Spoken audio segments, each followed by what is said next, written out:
Okay, so we are going to start because we don't know if anybody else is going to come or not. And by that we can finish more or less close to 3, so if you have anything else to do, prepare.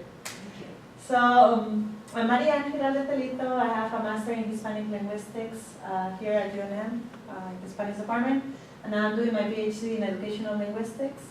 Sarah is also, she got her master's in education in Maryland, and she's a PhD student in educational linguistics as well. So the purpose of this workshop for us is just to talk. We don't have the holy grail of what is the best teacher on earth. No. We just want to talk. We both have experience teaching high school and teaching in UNM, also teaching Spanish and other languages, and we came out with some ideas that has helped us to have a good classroom management. So I like comics, and I put this, ¿no? De profesión: animadora, tocadora, actriz, maestra, psicóloga, guía turística, acompañante, traductora, ponente, lingüista, psiquiatra, diseñadora, formadora, escritora, dibujante, gesticuladora y paseante. Todo eso no cabe. Pues ponga profe de español, que es lo mismo. So, yeah, when we are Spanish teachers or when we are teaching, we have to be there sometimes to support our students psychologically. We have sometimes to translate. We have so many roles, but in the end, we are just teachers, no? So, okay. Okay, let's see if this works. So before we get actually started with our tips, this workshop, we want you to kind of think about what is classroom management. So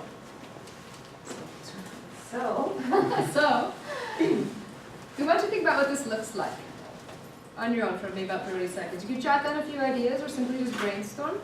So the idea is, again, to make this really collaborative, so we want to give you time to actually think about this term. So, take 30 seconds. What is classroom management in your opinion? Right, there's no right or wrong answer. But if we asked you, what would you come up with? Okay, so everyone hopefully has a couple of ideas. So now we're going to kind of collaborate, so kind of table those ideas for a moment. And we'd like... Sorry, I thought that it was more. No, we'd like for you to think about things that you believe actually contribute to classroom management based on your own experience so far. So as a group, what are some things that you've done that you think contribute to classroom management? And again, we're doing this without actually defining what it is first. Any volunteers? So, hablando de tu propia experiencia. Bueno, yo creo que empezaría con la distribución del salón en sí. Okay. Cómo pondría las mesas, las sillas, dónde pondría los salones. Ah, qué bien. So she's talking about how you organize your classroom where things are physically placed. Yeah. Perfect. Anyone else? I always try to project, especially at first, a very strict, very serious sort of an image of myself, so that I establish that first, and then maybe be more flexible in the future. But I always try to really establish that I, not going to mess around, so to speak, Okay. and then become more flexible. Gotcha. Yes. There are other things that we're going to touch on later. Sure. Anyone else? Español en inglés está bien, by the way. Just being like prepared each day. For me, I like to have most of the time planned out, and some things, discussions might go over, but trying to obviously cover what you have to cover. Excellent. Great. Materiales. Yo creo que si los alumnos ven que tienes una buena estructura y van conociendo esa estructura y saben a qué atenerse, eso ayuda mucho. O sea, tienes que plantear tu estilo desde el principio y que los alumnos sepan lo que van a esperar más o menos cada día, ¿no? Eso ayuda mucho, esa estructura. Okay. Organización.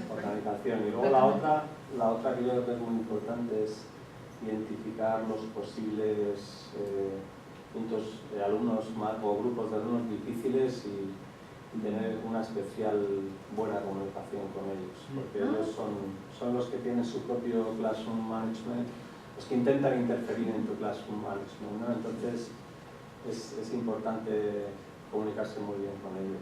You hit on some really good things already. So you guys are going to like this next activity. So everyone received una tarjeta de un color diferente, ¿no? Okay. So what we'd like you to do, you don't need to have your name on the card. We'd like you to think about either a real situation that has happened to you, or perhaps one that is concerning you that hasn't happened yet. But describe the scenario on your card. Inglés o español está bien. But describe to us a classroom management situation. It could be a behavioral problem that you've encountered, an organizational issue that you've dealt with, lo que sea. Okay? Do you need an example? Solo uno. Yes, just one. I could give one that happened today. I was observing a teacher at another school, and the issue of when to correct a student when he or she has provided a response came up as a perfect example. And in this particular situation, the teacher corrected the student too quickly, and she didn't want to talk again. What do you do? That's a real situation. As an example. Okay? So toma como un minuto. Está bien.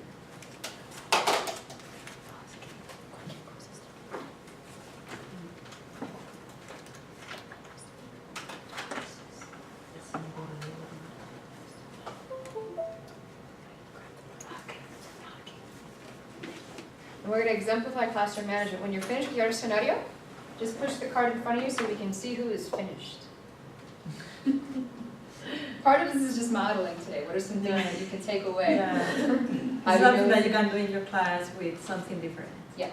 Most people are finished, so we're just going to kind of keep on moving on with the presentation. And again, once you're finished, you just push those cards off to the side. Okay. It's working. Yeah. So we are going to start with tips for happier teaching environments. And again, I want to emphasize that this is a collaborative peer dialoguing.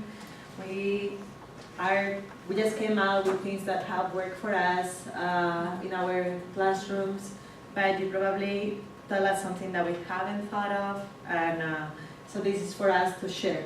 But one of the things that we came up with is that it is important to know our role, to know that we are the teachers. So be the teacher, be the person in charge of your class. How do you address your students? Tone of voice, formal versus informal, body language, and amount of target language.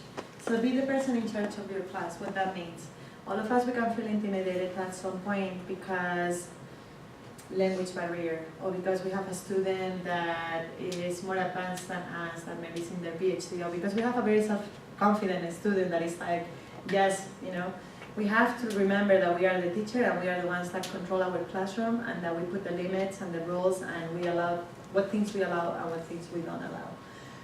The other thing is like, how do we address our students? It's okay to be friendly, but until what point we want to be friendly? There's a thin line of being too friendly, and then, you know, later having to be the teacher. And so keeping your distance as a teacher, being maybe too formal or maybe too informal, also can like either intimidate your students or make them too relaxed in your class and feel that they can do whatever they want all the time. Body language, how well, I move myself a lot, so body language for me is like, I'm like a gum. But yeah, the way that if you are too rigid, or if, how do you talk to them? For example, I normally try, when I talk to my students, I try to go to the same height that they are. So I'm not like imposing on top of them, but it depends on, everyone is different. And the amount of target language, present +1. So if you are teaching a Spanish 101 or teaching a Spanish 111, and then you want to like talk about this piece of literature of Octavio Paz, maybe it's not right. You know, try to see what your students are, try to think about when you were learning English or when you were learning Spanish, and go a little bit further than that. Okay, so this all ties into how we build rapport. And notice how trust isn't up there yet, because we actually have to establish rapport first, which will hopefully feed into development of trust. So first of all, you want to be approachable, right? That has a lot to do with body language, of course. So if you're standing there like this, depends on the person, right? You can be friendly and be kind of closed off, or if you're just very rigid, very strict, that might not be something that the students can really get accustomed to. So create a positive learning environment. Get to know your students. They need to know 100% that you are genuinely interested in their learning, and that you're not treating this as just an opportunity for an academic stipend, more or less, right? You are responsible for their education. So also encouraging mistakes. These are a sign of learning. If they were 100% fluent speakers, we wouldn't have students in our classes. And balance, as Marián already said, and that's how we're reiterating it, being friendly and firm. The students need to respect you as their teacher first. I think one of the most interesting critiques that I received from our former secretary, and she said to me, she said, Sara, your students are always talking about you. They recognize that you're very strict, you set high expectations, but you're very fair about the way that you convey those expectations. And I said, wow, that's great. So I must be doing something right for them to kind of have that balance between friendly and fair. So that's kind of like one big nutshell. Think about who you are and the image that you want to project to your students. And something that might be uncomfortable, and I just came out of a class that talked about this, is ask someone you really trust, boyfriend, girlfriend, close friend, parent, whomever it is, and say, what do I project when I'm talking to people? You might not like the response, right? That's why I said do it with someone, and when I was told this, I was like, ooh, I don't know who I'd ask. At least my sister, and then I just won't cook for her, that's fine. But no, it's actually like a really good exercise. What do you actually project when you're in front of the classroom? Because that's what the students see. And sometimes it's best to get another perspective. I think for that it's very good in the class of method that you have to go and observe someone. Because it's good for you to know how other people teach, but you as a teacher it's good to know also things that you never noticed. Yes. Yes. Okay, organization, I think was Pepe, or I don't remember who said, I think it was you, right? Is key too, no? Be organized. This is key also because we are graduate students. So when your students are having composition exams, you're having an annotated bib, a paper too, and you can stress out a lot. So if you are organized and you try to keep everything in balance, you will be happier. Also, prepare your classes well in advance. All of us, we had a moment in which we had to prepare our class like just before we thought. But if you are prepared in advance and you don't know something or how to explain something, you have time to look it up. You have time to talk to your peers and say, hey, how did you teach serie stuff? Do you have an activity that I could borrow or something? But if you just prepare that like 20 minutes before the class, the students can't see that because first you arrive to class and you are like, oh, I don't know what to do. And then also if some questions come up, you don't know how to answer because you didn't have time to think through how would you teach that grammatical point. Because sometimes you are a native speaker and you are like, oh, I know this. Then you don't know how to explain it. Grade promptly and share with your students. How do you grade and check homework? My advice is that you grade your exams and compositions within a week. So then they don't go one on top of the other and on top of the other. And my other advice is that if you ask for homework, you can, for example, tell your students, I tell my students sometimes, like, what would you like me to focus on? You want me to check your grammar? Do you want me to check, I don't know, your fluency? Or do you want me to, what do you want me to check, you know? And sometimes it's like credit, no credit. They done it, good. They haven't done it. Because if you grade everything exhaustively, then you will be very tired to grade the things that you really need to grade with 100 eyes, that is the compositions and exams and the assessments for the classroom.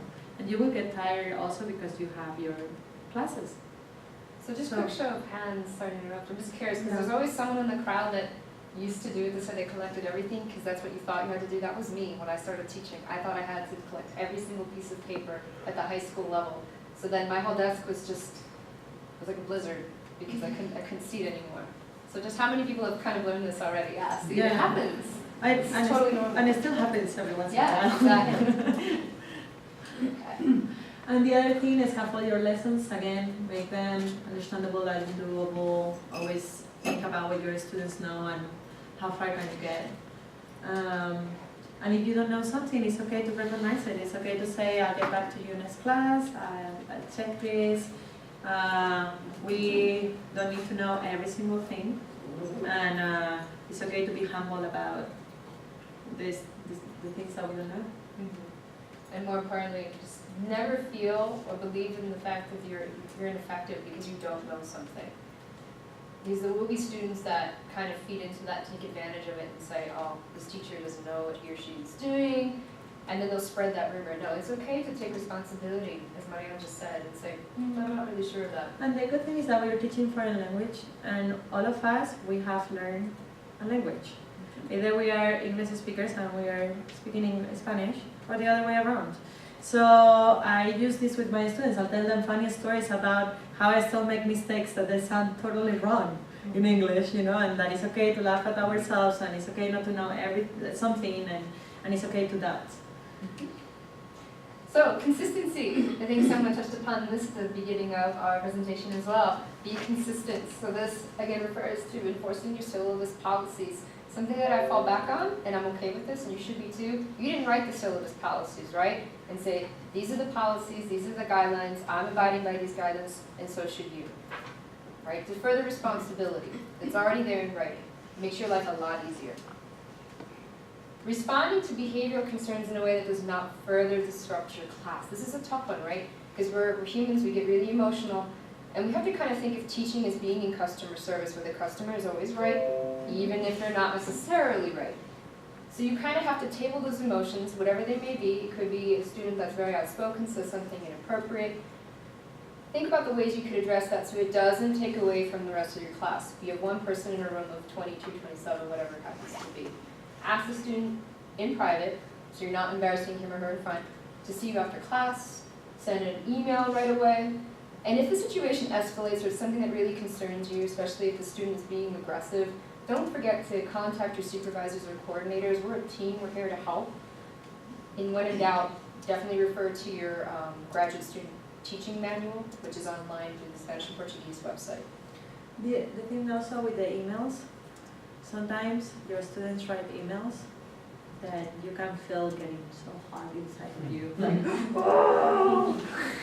Yeah, just, you know, take a break, go for a walk, do something, and then come back and write that email, or write that email, take a break, and come back. And be careful what the things you send, because sometimes you are frustrated with the situation, and you write something, and you think it's not coming bad, but it is coming bad. So if you take some time to actually answer in a relaxed way, you will answer well, addressing every single point you have to address. And like she said, always remaining professional. Yeah, be professional. Everything you say or do, because especially if it's in writing, once it's out there, you can't take it back. Engagement. Be dynamic. Mix student rubrics for your activities, pairs, small groups, count by numbers, last names, whole group. And prepare a variety of activities like tactile, visual learning, audio, with students up and moving on these ones. All of us, we are different teachers, but the good thing of teaching foreign language is that we can do a lot of fun things. And one of them is that we can use little manipulatives to do things, and we can move students, and we can get sons. And if we have a dynamic class, the students are engaged, and if they are engaged, we have our classroom happy. Okay, so speaking of keeping students happy, they want feedback. So this is important to think about. Be very responsive with whatever it is that you do in your classroom. And I don't mean like you're responding to emails at all hours of the night. That's not what I mean by being responsive. In the classroom, this happens, right? If a student gives a response, give them some kind of feedback. If it's a thumbs up, some acknowledgments that you value their participation, because they're going to acknowledge that, and that again ties into building that rapport. You want to create a culture where participation is valued. So if the student's response is incorrect, I kind of hinted at this at the beginning, what do? There's a lot of literature on this, but we highly recommend that you don't actually correct it right away, because that student might feel really intimidated and might not want to participate ever again. And that's not what you want, right? You want to, again, create that culturally safe learning environment. So here's some ideas and what you could do to get around that. Instead of saying, you can say, that's really good. Ask another student to explain if they agree or disagree. Give the students time to discuss in pairs or small groups, especially if it's a complex concept like the subjunctive, preterite imperfects, whatever it is. Provide additional examples. If it's grammar, this tends to happen a lot with grammar. Above all, see if the students can produce the correct response on their own and be very comfortable with silence. That's really hard for us, I think. You gotta give them time to think. Yeah. And I'm a hypocrite, because I'm like, is that 5 seconds? Yeah. That's hard. Okay, so we're gonna model something for you guys. We'll see how it goes. Yeah, so we're gonna model a jigsaw activity that is something that you can use your class. So as you've seen, we give you a card of each color. So please pair up with somebody that has a yellow card or a green card or a... So Pepe, you can go with whoever you want because you are the only one having a green card, so just choose whoever you want to pick up with.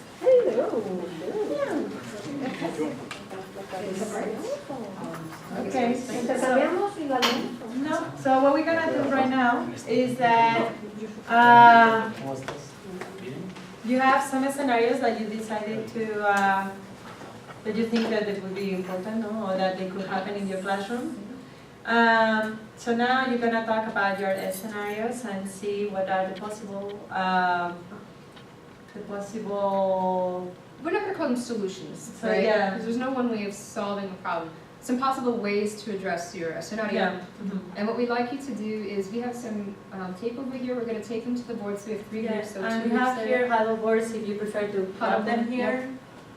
And then, so you can pick them like that. And then you're going to put the scenario 1. And then you're going to write 3 themes how you could address. And then in scenario 2, another 3 things of how you could address that scenario. Okay. And at the end, we're going to do a gallery walk, so you can actually go to everyone's huddle board to see, read the scenario, and see what people have said. And then we're going to come together at the end and do some takeaways from that. Make sense? So let's get you some markers. Bueno, entonces ahora, if you were in class, bueno, one thing that I do sometimes that I told Sarah with my students, I tell them, how much time do you need? 1 minute, 2 minutes, 3 minutes, you know, and I negotiate with them how much time they need for an exercise. Because sometimes I think that they will be done in a minute and they're like, no, those. So, and they get to work. And the other thing is that you can, if you do an activity like this, imagine that you have pieces of reading and then they're gonna get in a group and then they're gonna discuss it and then they're gonna write down the most important ideas and then they're gonna come out in the group. You can also give them the option of how they want to present what they wrote. They can either do a gallery, what is it called? Gallery walk. Gallery walk, or they can present what they wrote. So we're gonna give you the option. What do you prefer to do? Do you prefer to do a gallery walk? Or do you prefer to present what you discuss with your peer? Present? Ah, pues muy bien. Va? Okay. ¿Quién quiere ir primero? Nosotras. Muy bien. Bueno, Jenny y yo tenemos los 2 siguientes escenarios. El primero es el estudiante que siempre quiere hablar, que participa, que es tan entusiasta que no deja hablar a los demás. Ajá. Entonces, ¿qué tal?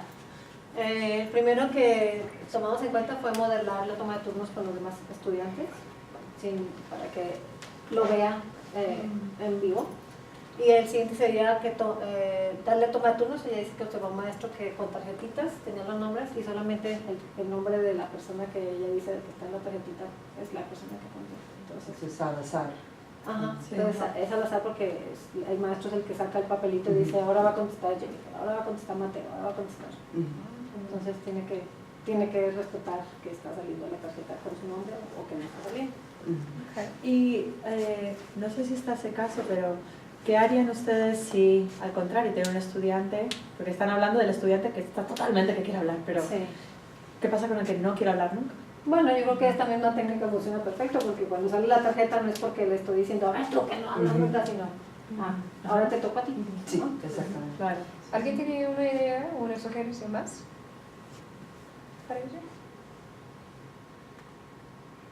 Creo que mi sugerencia sería esa, no seguir con la Sí, misma. sí. Me You could parece- get me parece creative. bien. I've used little rubber duckies in my class, Ajá. where you're only allowed to talk if you have a rubber ducky. Ah. And I actually use it as a warm-up activity con música. So the idea is they form a círculo, Ajá. están escuchando música, and they know when I stop the music that somebody's going to have to answer a question. Sometimes. I could also change up saying that if you end up with a rubber ducky, you can put your víctima and say you're going to answer a question. So you could be really creative.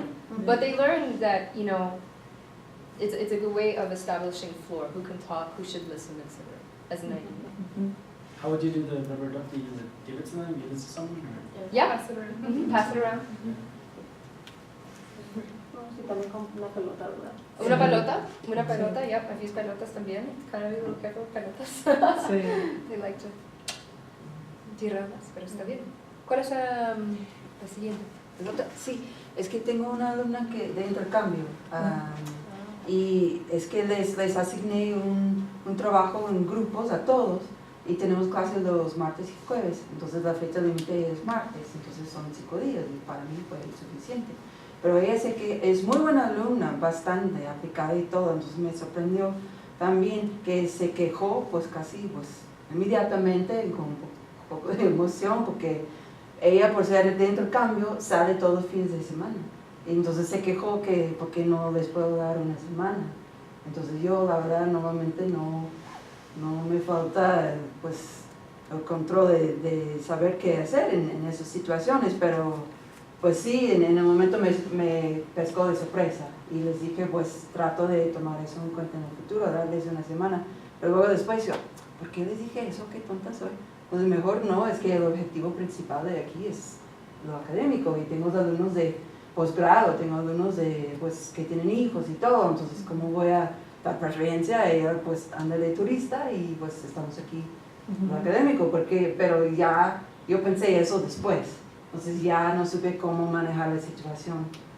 Entonces empezamos la única cosa que hablarle en privado, recordándole del objetivo principal aquí de lo académico y que no puedo manejar los horarios y objetivos de todos. Y pues, pero no sé qué opinan.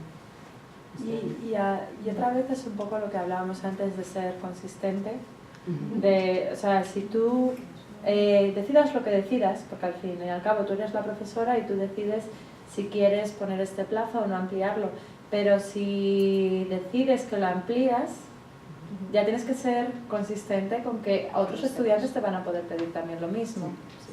Entonces, a lo mejor cuando hables con ella en privado, decirle eso, ¿no? Hay ciertas reglas, expectativas y plazos de entrega y yo sé que tú tienes tu vida privada y tal y cual, pero estos plazos hay que cumplirlos y no sé, eso puede ser una manera. La otra manera puede ser que se lo digas, se lo hagas saber a través de email.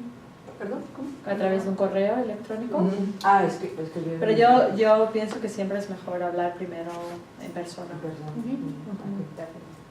Muy bien, gracias por compartir. Gracias. ¿Sí? ¿Usted? ¿O este grupo? Sí, sí. Ok. Pues sigamos, ¿no? Ok, esto rapidito, lo que aconteció conmigo fue durante un juego de Jeopardy, dice que la gente como que se estaba excitando mucho, se ponen bien competitivos, entonces como que la emoción it takes the best of it. Y una muchacha estaba así, ¿verdad? Y se frustró tanto que después de que yo les dije, sorry guys, I'm not going to allow this because I didn't allow it for them. I'm just not going to accept it. These are the rules. They're already there. She just se le salió el whatever. But she said it right after I said what I said. So that to me, because no sé, I'm an aunt and I don't like the attitude. I don't take it. Como que lo escuché, pero lo ignoré.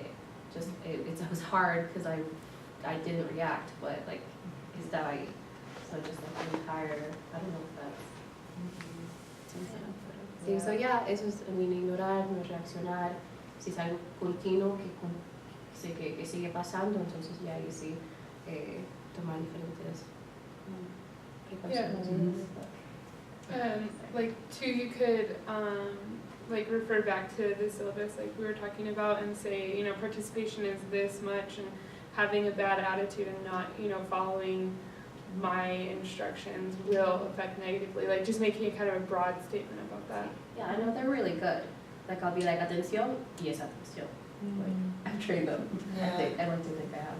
But that was just kind of like, I understand it was in the heat of the moment, but yeah. And it doesn't happen all the time, so it was just hard for me to not react to that. Well, I don't know what people think because everybody's different, but I think when it's something, when it's once, sometimes it's good just to know. Because all of us, we have a moment that we can say something and we didn't want to say it. And maybe also there can be the misinterpretation that it was maybe to somebody else and you took it that it was to you. But if it is a pattern, then you will have to address it. You will have to talk to that person, like maybe privately, and say, look, I like to do games in the class, but it is okay to be competitive to an extent, or and remind her of, like she said, the policies of the class and what things, and that you need to be respectful. But sometimes it's good just, and that's what I really. Yeah, and then you can go and spend time. Because it does, it gets you IQ when it happens. yeah. We've all been there, I'm sure, multiple times. Yeah, and because sometimes providing context too at that moment when you're playing games and it's a heated game, you just Yes. provide context. Like, we're playing Jeopardy in English 101 Yeah. class. It's gonna be okay. You see. Like, Yeah. like, just take it down a notch. It's Right. Spanish 101 Jeopardy. yeah.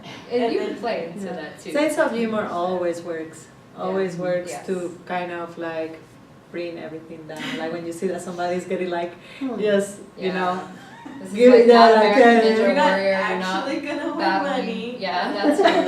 yeah. Gosh. I mean, we were playing for blow pop, so. Oh, You forgot to mention that. That's the problem. No more book. No more book. I get it. So win it. Yeah, that's a good scenario though, that happens. I think your reaction is the best one in that situation for sure. Yeah. Perfect. Muy bien. Yeah. ¿Y el otro? Bueno, la siguiente era de que vamos a hacer una actividad oral en pareja y les dije, bueno, que se junten ahí con sus compañeros y hagan la actividad como tal. Era así, no sé qué tal. Respuesta a pregunta, ¿no? Y me di cuenta que un estudiante no tenía con quién hacer la actividad. Y yo dije, no, pues, y además le noté una cierta, no sé, como desconfianza en él para producir el idioma hablado. Entonces yo dije, no, bueno, yo me siento con él, hablamos, hacemos una actividad. Y cuando me di cuenta que todos estaban confundidos, he sentado yo con el estudiante, yo dije, amigos, su atención, por favor. Y todos los ojos cayeron sobre nosotros. Y yo, ¿ahora cómo hacer para que me hablen? Todos lo estaban mirando así y él se quedó pálido, o sea, no sabía cómo iba a proceder la cosa. Yo también pensé, hice lo opuesto a lo que debería haber hecho, como sentarme con alguien que sí lo produce bien y darle ejemplo. Pero bueno, yo dije, en ese momento yo no puedo decirle que no. Yo sentía que si le quito la palabra, o quito la actividad, digo, no, con otra persona, luego él se va a sentir que no tiene apoyo en la clase por el instructor. Entonces yo dije, en ese momento, yo me quedé callado esperando que él iniciara la conversación, además porque era de su papel en la actividad. Y la clase, pero callada, un silencio así ensordecedor, todos mirando, y yo como que mirándolo también.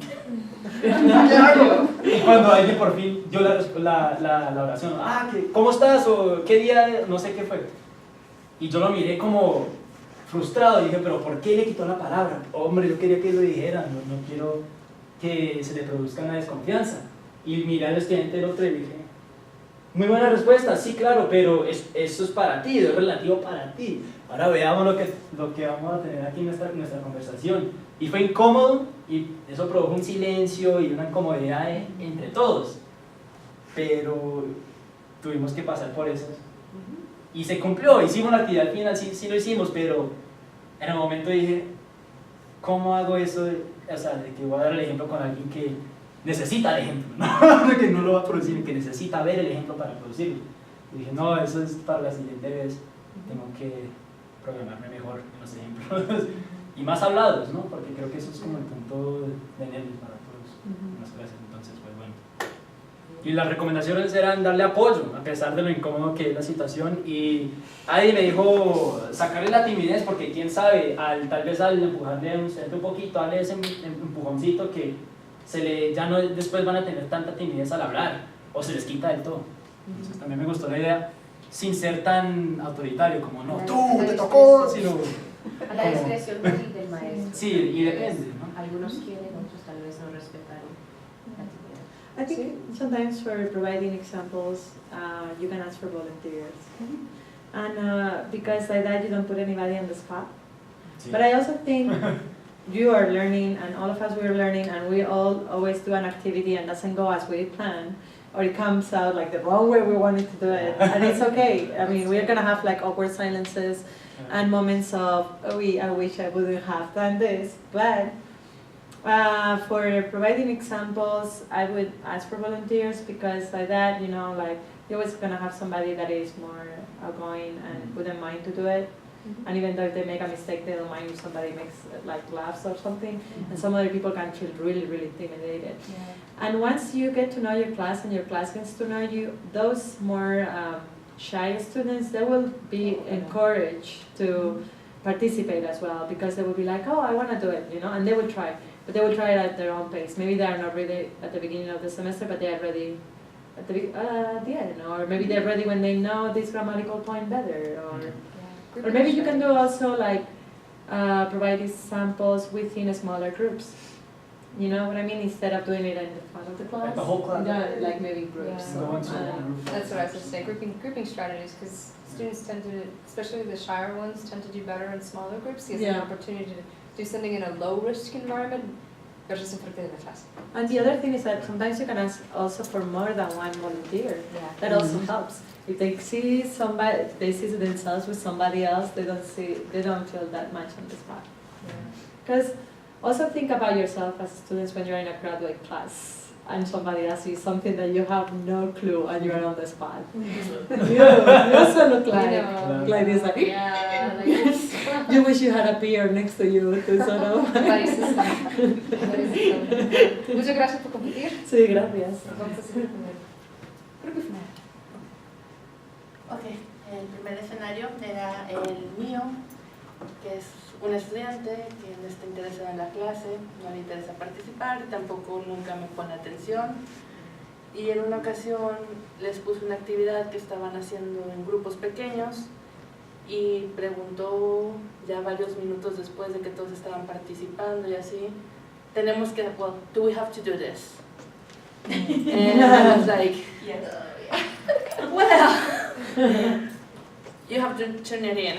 Actually, en ese momento no les había dicho que lo tenían que entregar y en ese momento me salió decirles, well, yeah, ahora lo tienen que entregar. And then it was lovely, it was awful. So, estábamos hablando y llegamos a la conclusión que explicar que la participación es parte de la calificación puede ayudar a hacer un anuncio para toda la clase, para nada más señalarlo, aunque creo que a todos les quedó obvio quién es el único que no participa. Like, the whole class already knows that he's the one who's not paying attention, and even they ignore him when we are doing activities, so it's kind of awful. Yeah, but I think it's good to remind the class as a whole, like how important is participation, how important is to enjoy and have fun with the class, to be able to learn, and how important is to have like a nice environment so everybody can have a good time. And also it's a way of learning, and yeah, and one day I actually put on one of my students an example because she said like also why she had to learn that, and I said, well, language is like math or like music. You have to learn sometimes some basics to be able to do more complex things. So maybe you know this, but we have to review this because if we learn how to do this, then we can do other things. And maybe you have to explain them with an example or something why it's important to do this. So. And I think students will get a reminder at the end of September, of the importance of participation, at least in this case. But I think this is an important example where you can't, I think there'll always be a group of one or two students that will be, very negative, and you can't They're testing your dedicate too authority much too. time, I think, to those one or two students. Yes. And I think sometimes it's because they come from high school and they come with another, Yeah. because we taught high school. Yeah, we know. I was just saying that's very and it's like very different. Yeah. Like students in high school, You need justification for everything you do. it's a different kind of classroom management. Yes, very And different. I think sometimes it takes them a time to adapt to Yeah. Yeah. university is not high school, and Yeah. there are other otras expectativas de mi comportamiento y otras Yeah. expectativas de mí como estudiante. And I think Spanish too, I mean, they, sometimes they're in the class To get the credit. to get Yes. their credit, or they, you know, they may not necessarily want to be in the class. So I mean, you know, do I have to do this? No, you don't have to do anything, but if you would like to receive a good grade in the class, I suggest that you do it and move on. That's actually a really good response. Yeah. You put the responsibility for their learning on the Exactly. student. Mhm. Very good. Just this way. So my situation was a little bit different, and I didn't handle it. I'll say that now.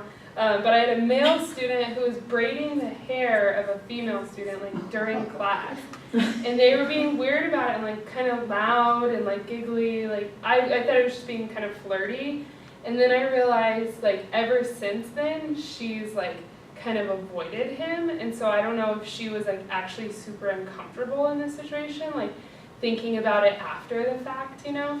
And so, and like he'll still be like, hey, why aren't you sitting like with me, you know? And so I don't know, you know, to reach out or what to do. So we talked about reaching out to the female student and just making sure that she is, you know, comfortable.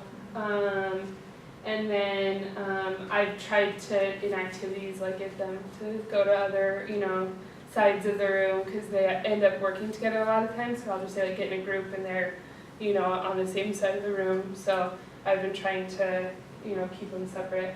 And then just send an email like individually, trying to address, since I didn't the first time, maybe. But yeah, I wasn't sure like, you know, her level of comfort. That's a difficult one. That's a Yeah. tough situation because you don't know what's going on between them. either. Right, You don't exactly. know if they're actually dating or not. Right, yeah, I outside of have the no classroom. idea. Yeah. But I think it's good to be aware of the situation and then observe until what point she feels uncomfortable, and maybe if you see that it's If still like escalates, or maybe if you see that it's something that is like a pattern, Right. to ask her to meet with you in your office, and maybe you Right. can ask her like this. This is none of my business, but I just want to make sure that you're okay, and then That's what I if would not, do. proceed with an email. Right. Yeah. But I guess you know, I mean, that's important first and foremost is that she's comfortable, of course. But then you know, what if that she goes and she's like, dude, the male or the teacher thinks that you're a creep, you know? Well, there's that, but, you know, let's just say, for the sake of argument, it's kind of weird, you know, and I might have, if it had been me, I might have said, like, what's going on here? Right. You know, you can play it off and kind of be funny about it, because it's kind of a weird thing to do in a Spanish Right. class. Right. Well, it So- was the second week, or and any so I class. didn't know that Yeah. at all, you know? So I Right. was like, what? No, and I think you can kind of preface it that way and say, you know, I notice that this happens, and I notice that you're kind of avoiding the student, but I think as Marián already said, it's good to get her kind of reaching out to you, just kind of throw like the fishing lure out there, and if she bites, then you can kind of reel her in, but if not, then you just leave it as is. Okay. Yeah, these are all good. So we're gonna wrap it up, because we're a little over time. We'll clean up the boards for you guys. Thank you very much. Wait. Okay, let's give it back. Okay. All right, so we all shared everything out. So we're going to personalize today's workshop. This is how we're going to close our presentation for today. Okay. And we'll do this aloud, right? Because we're kind of near the end here. It's a little after 3 already. We want to make sure everyone gets out and enjoys their Fridays. So what is something from this workshop that you could actually apply into your own learning situation, teaching situation, anything in particular? What was helpful? Otras respuestas, because sometimes we think like, you know, we have one option for this Yeah. then. Yeah. And you hear the complexity, like the hair braiding thing. I sit there like, I do not know what I'm doing. And you just never know. Like you're like, does that really happen? Oh yeah. I There's still always, love yeah, you there's tell always a stories. situation that you're like, wow, this never had happened to me. Yeah. Keeps you in the This face. I had the exact same situation. No. All right. What are some other issues, though, in all seriousness, what are some other things that you think that still need to be addressed, that you still need help with, so that you feel better about what you're doing currently, if there's anything at all? I'm just a little worried about the upcoming written exams because and how to prevent cheating and such, because the students are so close together, and In my other classrooms, they were a lot bigger, and we had movable chairs, and so I would put the problem ones in the front and kind of separate, and now I can't do that. I mean, they have, you know, 2 people to a table, so I'm a little bit worried about how to prevent cheating and such. These are the compositions that you're doing? No, she's it's talking the about feature written exams. exams. Oh, okay, so what you're saying. Well, you can, I would say you can sit them maybe as you want, or maybe you can actually rent that, like, book a room, and maybe you can book the lab to do the exam or something like that. So you can, you know, for the exam day to have a bigger room, if it makes you uncomfortable. Well, I just don't know how people in the past have managed that. I circulate throughout the entire time. Do you Yeah, just walk me the too. whole I time? walk constantly. Yeah, And they can me hear me too. clicking, and you can see the students sit straight up there so they know that I'm right there. But that's what I would do. I would never, don't be idle, because then they'll know. Yeah, yeah. Or You're sit in the back colors. so that you could see what they're doing. There's that too, yeah. I normally don't sit because they ask. Yeah, I asked, because they ask questions, but I usually am pretty mobile. Okay. That'd probably be the best way. Are you too But tall? I understand that sometimes you can have a very tiny class, and Yeah. even though you don't have room to move. Yeah. So, I mean, if it really bothers you and you think that they may be cheating, then maybe you can book the lab for the exam, no? Or just reiterate that if I suspect that you're cheating, it will be an automatic 0. I mean, just really hammer home, because I'm pretty sure that's in your syllabus. Mhm. And just say, if I suspect, I mean, that's a big word, suspect. Mhm. And email the student. I mean, I always remind them like, hey, Yeah. I'm a pretty cool person, so I trust you. Don't put me in the odd spot, please. Don't put me in the odd spot of being uncool and getting frustrated and giving you a 0. Why? Let's be all happy. So, don't shit. Yeah. But maybe you have some recommendations. Because even, you know, if you have a room here in the lab, because you seat 30, right? I mean, you're sitting this close. So cheating is kind of one of those things that you can only do so much to try and prevent it. So even if you're, because it would be, you know, this amount of students at each table. So, you know, if you are going to be up and walking around, you know, you can have some space, maybe up at the front, like have a student sit up where you would normally sit, or have people move around. So people who normally sit next to each other that you would suspect would kind of like look off with each other, you could be like, okay, we're gonna move around a little bit. Can I have you sit on that side of the room? Maybe you, why don't you guys separate? Let's have you move over here. You know, so they're sitting in different places. That might be another way. And then just kind of make sure you announce like everything off of your desks, and let's go ahead and make sure everyone has at least a foot between each other. Let's get out of And then, you know, and then And kind of also- start it that way. Like I'm a little bit strange, but I would have 2 versions of the test. No, that's not strange at No, all. yeah. That's ideal, Mhm. definitely. I know, and you can totally tell when 2 students copy each other. I think normally in exams are pretty good. It's worse with the compositions, I would say, but Yeah. with the exams, they don't cheat as much. But when they do, Yeah. you know. Yeah, We you can know just because- announce that there are 2 versions of the exam. Aunque no But we hay. don't- Sí, I no don't hay get eso. Hay 3, de hecho Yeah. 4. Yeah, those There are a couple different versions of the exam, so I'll just let you know that, so don't cheat out. Yeah. Don't know how many So there are numbers in this class, so. It's like, Yeah, So I will their know. own version Yeah. of the exam. so it's a little bit of make sure- psychological warfare. You gotta kind of be thinking ahead. Okay, so as we said, just be yourself. Like, try to get your own teaching persona, because all of us, we are different. Some of us, we are more, I don't know, we like to move, and we are more outgoing. Some other are more reserved, whatever works for you. Everyone has a different teaching style, and find your own rhythm and use what works for you. When you organize yourself, you will find, the first semester is the roughest. Then after you will know what it really works for you, grading and everything. And remember to try to have good rapport with the students. It helps to know your students' names. If you know your students' little bit, names, you have like 50% of your classroom management done, because you already know who they are. Know exam one, that'll help you a little bit, at least, because you have the videos, the names. Yeah, yeah. I always do with them like really exhaustive presentation games, so I know their names on the first week. Yeah, And they always are shocked how fast I learn their names. I'm like, yeah, I'm pretty good at names. Consistency, if you say something to one student, try to keep it the same. Engagement, try to be dynamic, and feedback, like Sarah was talking, we can give feedback in different ways. Thumbs up, written feedback, an applauso, smile. Smile, yeah, this is this one.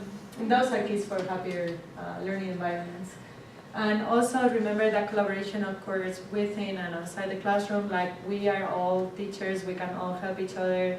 We all went through different situations, and all of us, we have taught at some point something, and we have used somebody's activity or the other way around. So yeah, make sure that you talk to your peers. So, what we're gonna do? See. What we're gonna do is actually pass out some feedback cards, because we would like to actually get some feedback on things that seem to help you, some things that again are unnecessary, You don't need to put your name. or even ideas for future workshops, things like honestly how to give feedback, for example, or how to do peer editing sessions, things like that, that we experience in the classroom, but maybe we're not thinking about doing a workshop as of yet. Yeah, maybe. And again, you have to put your names on these, these are anonymous. Yeah, you want to give us feedback on the workshop? Yeah, feedback is helpful, for sure, any kind. Okay. And once you are finished, you can just set the tarjetas. And tener un feliz viernes, salir, tomar un cafecito. Gracias. Yeah, maybe gracias por venir. Solo Un café, una cerveza, un vino, una Coca-Cola, whatever makes you happy for the weekend. Café con